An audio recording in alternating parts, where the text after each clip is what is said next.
पूज्य स्वामी जी, मंच पर आसीन आदरणीय डॉक्टर वेद प्रताप वैदिक जी, मेरे बड़े भाई सरीखे श्री देवेंद्र शर्मा जी, अजय भाई, मेरे बड़े भाई सरीखे श्री ओपी श्रीवास्तव जी, श्रीमती रेणु श्रीवास्तव जी, अन्य सभी सम्माननीय अतिथिगण, स्वामी जी का जैसा निर्देश है, मैं आपसे 15 मिनट में कुछ बातें कहना चाहता हूं, कुछ बिंदु आपके बीच में रखना चाहता हूं।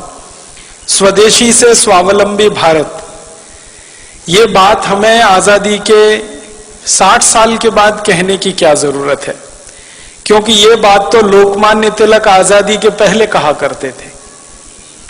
लोकमान्य तिलक सन 1905 में यही बात पर जगह जगह वर्कशॉप, सेमिनार, सिंपोजियम्स किया करते थे, स्वदेशी से स्वावलंबी भारत। 1905 से 1911 तक सैकड़ों बार उन्होंने इस विषय पर परिचर्चा आयोजित की है। इसी तरह से 1905 से 1911 के बीच में लाला लाजपत राय स्वदेशी से स्वावलंबी भारत की बात किया करते थे। इसी तरह से कलकत्ता के और पूरे बंगाल और भारत के एक बहुत बड़े क्रांतिवीर अरविंदो घोष स्वदेशी से स्वावलंबी भारत की बात किया करते थे। हमारे देश के आजादी के एक बहुत बड़े नायक महात्मा गांधी आजादी के पूरे समय में, माने आजादी के आंदोलन के पूरे समय में स्वदेशी से स्वावलंबी भारत की बात किया करते थे। तो स्वदेशी से स्वावलंबी भारत की बात करने वाले आजादी के पहले के नेता थे। अब आजादी के 60 साल के बाद हमको स्वदेशी से स्वावलंबी भारत की बात क्यों करनी पड़ रही है? क्या हमारी मजबूरी है? क्या हमारी तकलीफ है? हमारा दुख क्या है? हमारा दर्द क्या है? हमारी पीड़ा क्या है? क्यों हमें यही बात कहनी पड़ रही है जो कभी गांधी जी को कहनी पड़ी, लाला लाजपत राय को कहनी पड़ी, विपिन चंद्र पाल को कहनी पड़ी, लोकमान्य तिलक को कहनी पड़ी, वही बात आज क्यों कहनी पड़ रही है?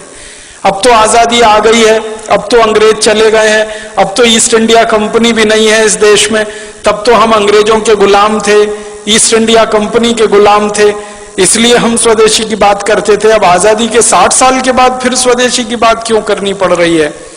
ये गंभीर प्रश्न है और वो प्रश्न मैं आपके सामने खोलना चाहता हूं। बात ऐसी है कि हमारे देश में 15 अगस्त 1947 को सत्ता हस्तांतरित तो हो गई, आजादी नहीं आई,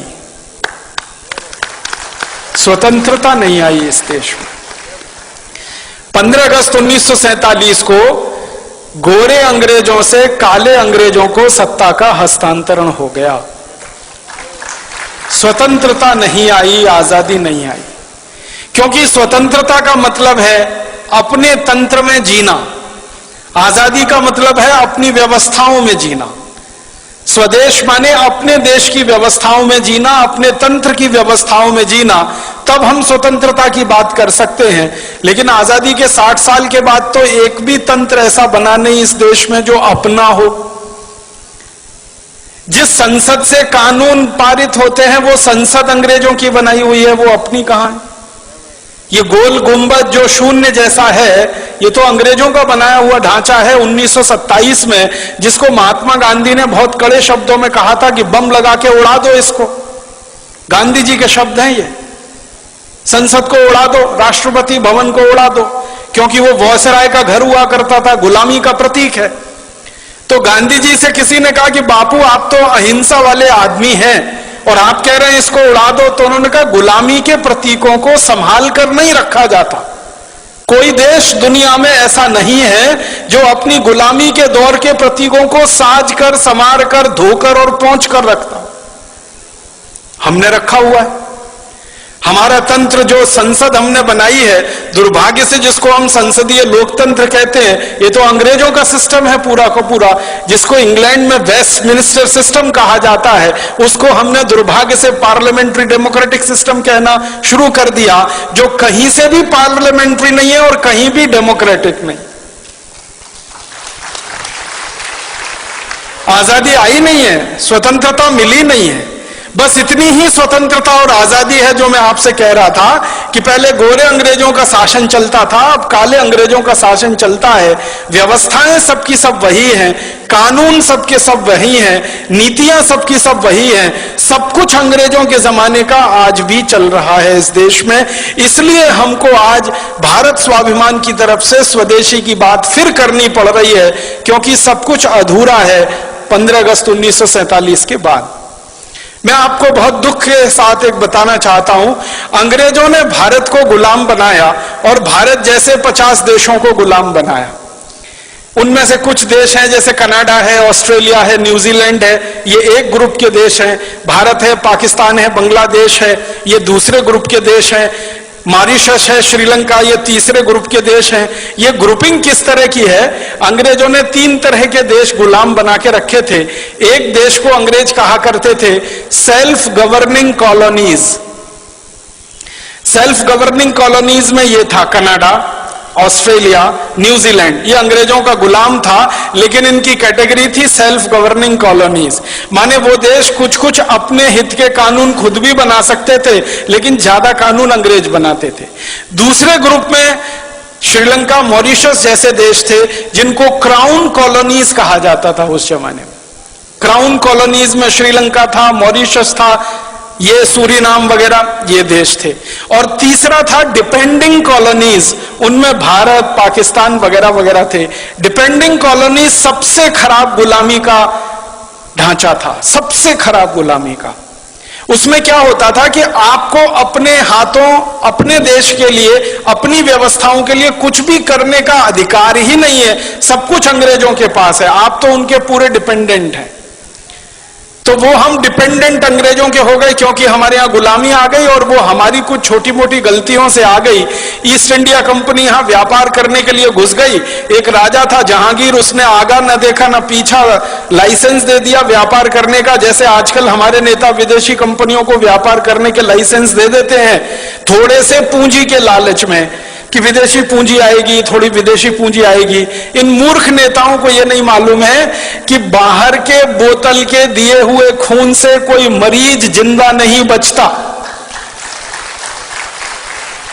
अगर किसी व्यक्ति का खून बनना बंद हो जाए, अगर किसी देश में पूंजी का उत्पादन होना बंद हो जाए, तो बाहर की पूंजी लाकर किसी देश का विकास नहीं हो सकता। जैसे किसी मरीज के शरीर में खून बनना बंद हो जाए, तो बोतल का खून चढ़ाकर कितने दिन जिंदा रखेंगे आप उस मरीज को?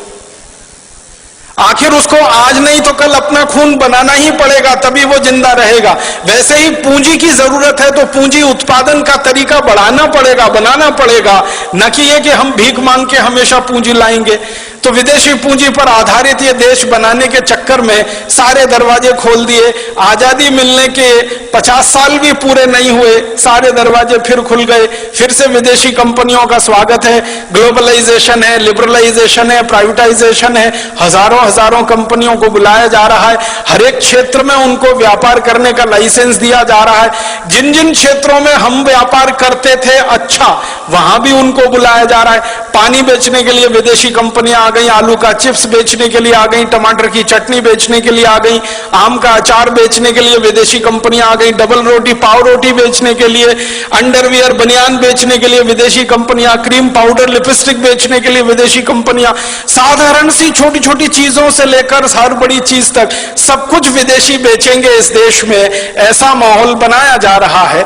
और उसी में जीएम फूड वाली विदेशी कंपनियों के लिए भी लाइसेंस दिए जा रहे हैं और उनको भी यहां बुलाया जा रहा है। जिनको बुलाने को दुनिया का कोई देश तैयार नहीं है, उनको भारत सरकारें दरवाजा खोल के बुला रही हैं, आइए हमारे यहां, जो करना है करिए, बस थोड़ा सा हमको पूंजी निवेश की जो जरूरत है उसमें पूर्ति होती रहे, थोड़ा टैक्स मिलता रहे और नेताओं को वाइंडिंग अप चार्जेस मिलते रहे, रिश्वत मिलती रहे, घूस मिलती रहे। हर विदेशी कंपनी के लिए दरवाजा खुला है।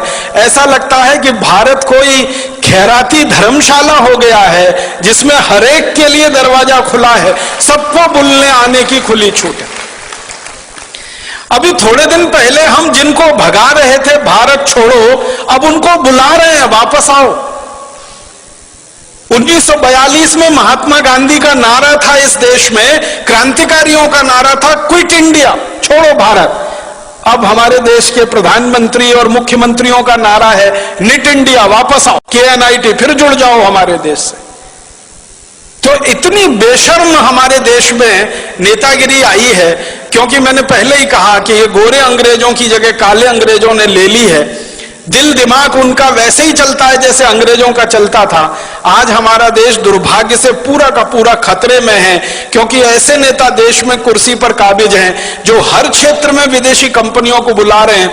उन्होंने इतिहास से सबक नहीं सीखा है कि एक गलती जहांगीर ने की थी जिसकी सजा पूरे देश ने 200 साल भुगती थी। अब लग रहा है कि जहांगीर ही जहांगीर पैदा हो गए हैं। मुझे तो कई बार ये व्यंग में कहने को मन करता है, जहांगीर मरा नहीं है, उसी की आत्मा हमारे देश के नेताओं में प्रवेश कर गई है। जो देखो विदेशी कंपनी को लाने के लिए विदेश जा रहा है, लाल कालीन बिछाकर उनका स्वागत कर रहा है। हमारा देश ऐसा हो गया। अब विदेशी कंपनियां घुस गई, हजारों की संख्या में घुस गई। इन कंपनियों ने जिंदगी के हर क्षेत्र पर कब्जा कर लिया। सवेरे आप सोकर उठें तो आपका टूथपेस्ट, बाथरूम में जाएं तो शेविंग किट्स, फिर नहाएं तो उसके बाद साबुन, फिर कपड़ा धोएं तो उसके साबुन, फिर बाहर निकलें तो कपड़े पहने, जूते पहने, चप्पल पहने, क्रीम पाउडर लिपस्टिक इस्तेमाल करें, सब कुछ विदेशी। सवेरे से शाम तक, रात को सोने जाए तो मच्छर भगाने वाली अगरबत्ती भी विदेशी, और जिस मच्छरदानी में सोए वो मच्छरदानी विदेशी, जिस बिस्तर पे सोए उसका गद्दा विदेशी, गद्दे के ऊपर चादर विदेशी, सब कुछ विदेशी हो गया। 50 साल पहले तक इस देश में स्वदेशी स्वदेशी स्वदेशी स्वदेशी मंत्र हुआ करता था। आज इस देश के नेताओं ने विदेशी विदेशी विदेशी सब बना दिया। तो आजादी के 60-62 साल में हर क्षेत्र में विदेशीकरण जब हो रहा हो तब स्वदेशी की बात करनी ही पड़ेगी। और आजादी के 60-62 सालों में जब हर क्षेत्र में परावलंबन बढ़ रहा हो तो हमें फिर स्वावलंबन की बात करनी ही पड़ेगी। इसलिए स्वदेशी से स्वावलंबन की बात आज हमें करनी पड़ रही है। मैं आपको एक बहुत खराब बात कहना चाहता हूं, लेकिन वो आपको जानना जरूरी है एक सच के रूप में। हमारे देश में आजादी जब आने के लिए आंदोलन चल रहा था, संघर्ष चल रहा था, तो नेताओं के 2 वर्ग थे। एक वर्ग था नेताओं का जो ये कहता था संपूर्ण आजादी चाहिए और अपनी शर्तों पर चाहिए, क्योंकि कोई भी देश दूसरे देश को गुलाम बनाए ये उसके संवैधानिक अधिकार का हनन है। किसी भी देश को गुलाम बनाना किसी भी सभ्यता में, किसी भी संस्कृति में, किसी भी समय में परमिसिबल नहीं है, उसकी अनुमति नहीं है। तो एक वर्ग था देश में नेताओं का, जिनमें लाला लाजपत राय, विपिन चंद्र पाल, लोकमान्य बाल गंगाधर तिलक, अरविंदो घोष, भगत सिंह, ऊधम सिंह, चंद्रशेखर आजाद, सुभाष चंद्र बोस, अशफाक उल्लाह, राम प्रसाद बिस्मिल, ये सब क्रांतिकारियों की एक लंबी सूची है जो ये मानते थे कि आजादी चाहिए, स्वतंत्रता चाहिए और हमारी शर्तों पर चाहिए, अंग्रेजों की शर्तों पर नहीं। लेकिन इसी देश में एक दूसरा वर्ग था नेताओं का जो ये कहता था कि ना आजादी चाहिए ना स्वतंत्रता चाहिए, हमको तो अंग्रेजों की साठगांठ करके सरकार चाहिए। ना आजादी चाहिए ना स्वतंत्रता चाहिए, अंग्रेजों के साथ कुछ दोस्ती हो जाए, एक खराब शब्द है कोलिशन बन जाए अंग्रेजों के साथ, गवर्नमेंट हो जाए हमारी। एक नेताओं का वर्ग ऐसा भी था जिसके नेता थे पंडित मोतीलाल नेहरू, जिसके नेता थे फिरोज शाह मेहता, जिसके नेता थे सुरेंद्र नाथ बनर्जी, जिसके नेता थे सुरेंद्र नाथ सेन। ये नेताओं का एक वर्ग था जो ये कहता था अंग्रेजों से गठजोड़ करके किसी तरह भारत में एक ऐसी सरकार बने जिसमें पंडित मोतीलाल नेहरू और उनके सहयोगी मंत्री हो जाएं और अंग्रेजों का प्रधानमंत्री रहे, ये उसके नीचे मंत्री रहे, बस देश में चलता रहे। आजादी की क्या मतलब, स्वतंत्रता का क्या मतलब। तो एक वर्ग था ऐसे नेताओं का जो अंग्रेजों से गठजोड़ करके सरकार बनाना चाहता था, और एक वर्ग था ऐसे नेताओं का जो संपूर्ण आजादी और स्वतंत्रता लाना चाहता था। दुर्भाग्य क्या हुआ, जब यह देश आजाद हुआ तो जिस नेता के हाथ में यह कमान गई या जिन नेताओं के समूहों के हाथ में देश की आजादी की कमान गई, वो वही थे जो अंग्रेजों के साथ मिलकर किसी तरह देश में सत्ता और गठजोड़ करना चाहते थे। तो मानसिकता अंग्रेजियत वाली थी। तो आजादी मिलते ही उन्होंने देश में वो कुछ भी नहीं किया जो होना चाहिए था आजादी के तुरंत बाद। हमारी भाषा विदेशी हो गई क्योंकि हम गुलाम थे। आजादी आई तो भाषा स्वदेशी होनी चाहिए, वो नहीं हो पाई। हमारी भूषा विदेशी हो गई थी जो आजादी के पहले थी, हमारी भूषा स्वदेशी होनी चाहिए थी, वो नहीं हो पाई। हमारा भोजन विदेशी हो गया था अंग्रेजों के समय में, अंग्रेजों के बाद हमारा भोजन स्वदेशी होना चाहिए था, वो नहीं हो पाया। हमारा भजन विदेशी हो गया था अंग्रेजों के जमाने में, वो भजन स्वदेशी होना चाहिए था, वो भी नहीं हो पाया। ना भाषा बदली, ना भूषा बदली, ना भोजन बदला, ना भजन बदला। और तो और भेषज हमारी औषधि जो पूरी स्वदेशी होनी चाहिए थी आयुर्वेद आधारित, वो पूरी की पूरी अंग्रेजियत आधारित एलोपैथी में चला गया। माने आजादी के बाद बदला कुछ नहीं, ना भाषा, ना भोजन, ना भूषा, ना भेषज, ना भजन, कुछ नहीं बदला। बदला क्या? एक ही चीज बदली, माउंटबेटन की जगह पंडित जवाहरलाल नेहरू, माउंटबेटन की जगह उनके मंत्रिमंडल के XYZ, और कुछ नहीं बदला इस देश में, सबका सब वैसे का वैसा ही रहा। हमारे देश में संविधान सभा बनाई गई, संविधान सभा में बार बार बहस हुई भाषा के सवाल पर, लेकिन उस मामले को पीछे लटकाया गया। बार बार बहस हुई कि अंग्रेजों का कोई प्रतीक हमें नहीं रखना है इस देश में, उसको ऐसे ही लटका के छोड़ दिया गया। सारी की सारी संविधान सभा की बहस बेकार हो गई जब 1935 के गवर्नमेंट ऑफ इंडिया एक्ट को भारत का संविधान बना दिया हमारे देश के लोगों ने। बहुत दुख और अफसोस होता है, गवर्नमेंट ऑफ इंडिया एक्ट अंग्रेजों ने बनाया था भारत को 1000 साल गुलाम बनाकर भारत पर शासन करने के लिए, वो हमारे देश का संविधान बन गया। गवर्नमेंट ऑफ इंडिया एक्ट का कॉमा फुल स्टॉप और भारत के संविधान का कॉमा फुल स्टॉप आप मिला लीजिए, कोई अंतर नहीं है उसमें। और जब ये बात उठी तो ये कहा गया भाई जल्दी है, जल्दी है, जल्दी है, इतनी जल्दी में भारत का नया संविधान नहीं बन सकता, तो थोड़ा गवर्नमेंट ऑफ इंडिया एक्ट ले लिया, फिर अमेरिका के संविधान से, कनाडा के संविधान से, ब्रिटेन के संविधान से, यहां से वहां से, वो कटिंग पेस्टिंग होती है ना, जैसे PhDs किए जाते हैं ना हमारे देश में। 10 किताबें इकट्ठी कर ली, फिर उसमें से 11 छप गई, वैसे ही दुनिया भर की 10 किताबें इकट्ठी हो गई, 11 हमारी बन गई। भारत का संविधान, जिसका सबसे बड़ा झूठ है वो वाक्य जिसमें कहा गया है हम भारत के लोग इस संविधान को आत्मार्पित करते। कब किया था?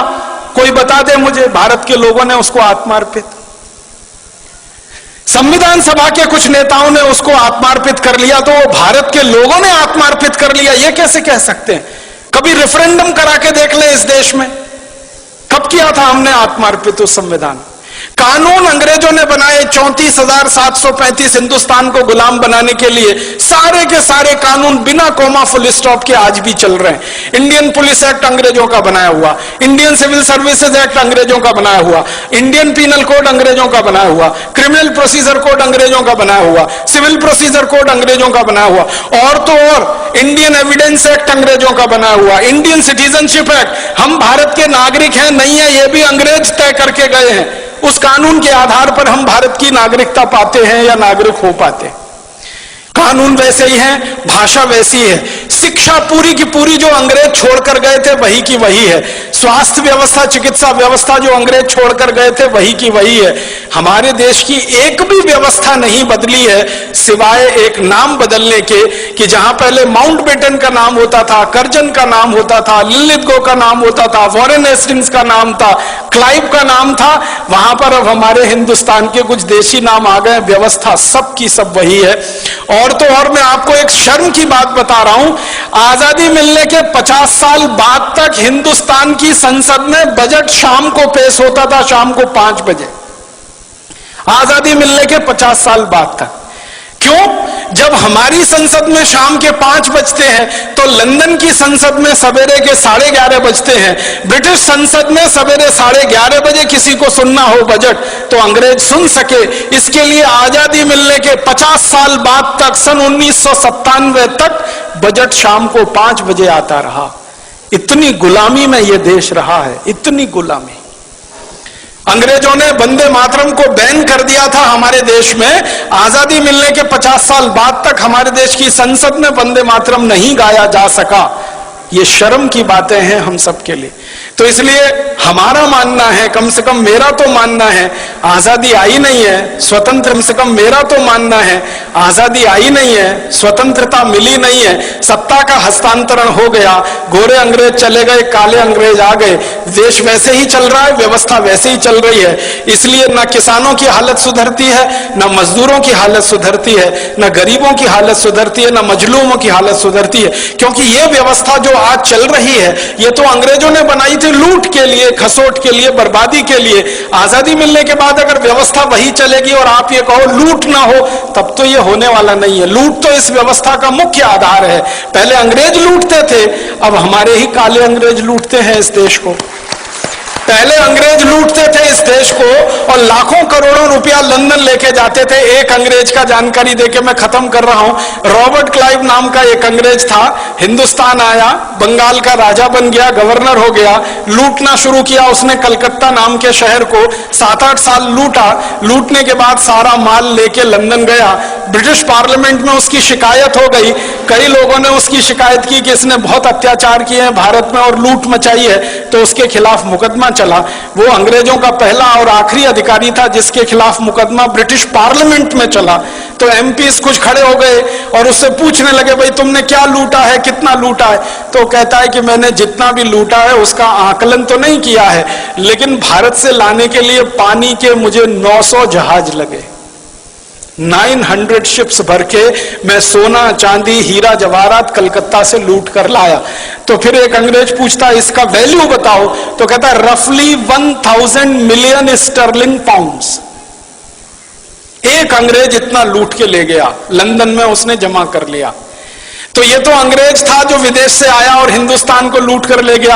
अब काले अंग्रेजों ने इस देश का 72,80,000 करोड़ रुपए पिछले 60 साल में लूटा है और स्विट्जरलैंड की बैंकों में जमा कर रखा है। आप बताइए इनमें और अंग्रेजों में क्या फर्क है? तो इसलिए इन काले अंग्रेजों के खिलाफ ऐसी ही लड़ाई लड़नी पड़ेगी जो गोरे अंग्रेजों के खिलाफ लड़नी पड़ी थी। इन काले अंग्रेजों को हिंदुस्तान से ऐसे ही भगाना पड़ेगा जैसे कभी अंग्रेजों को भगाना पड़ा था, और इस व्यवस्थाओं को खत्म कर देना पड़ेगा जो अंग्रेज हमारे यहां छोड़कर चले गए हैं। हमारी पूरी की पूरी कृषि व्यवस्था और कृषि नीति अंग्रेजों की है, वाणिज्य व्यवस्था वाणिज्य नीति अंग्रेजों की है, टैक्सेशन का सारा सिस्टम अंग्रेजों का है, एजुकेशन पूरा अंग्रेजों का है, सिलेबस पूरा अंग्रेजों का है। और तो और सब्जेक्ट नहीं बदल पाए हम आजादी के 60 साल में। एंथ्रोपोलॉजी अंग्रेज पढ़ाया करते थे गुलाम लोगों के अध्ययन के लिए, वो आज भी पढ़ाया जा रहा है इस देश में। तो बहुत शर्म है हम सबको अपने आप पर और अफसोस है। इसलिए हमें स्वदेशी की बात, स्वावलंबन की बात फिर कहनी पड़ रही है आजादी के 62 साल में। और एक अधूरी लड़ाई जो छूट गई 1947 15 अगस्त में, वो अधूरी लड़ाई को हमें पूरा करना है। स्वतंत्रता हमें लानी है, स्वराज्य की स्थापना हमें करनी है, स्वदेशी को लाना है, स्वराज्य और स्वदेशी को लाकर ऐसा एक तंत्र बनाना है जो सुजलाम सुफलाम भारत का प्रतीक बने। ये बोलकर आप सभी का आभार, बहुत धन्यवाद।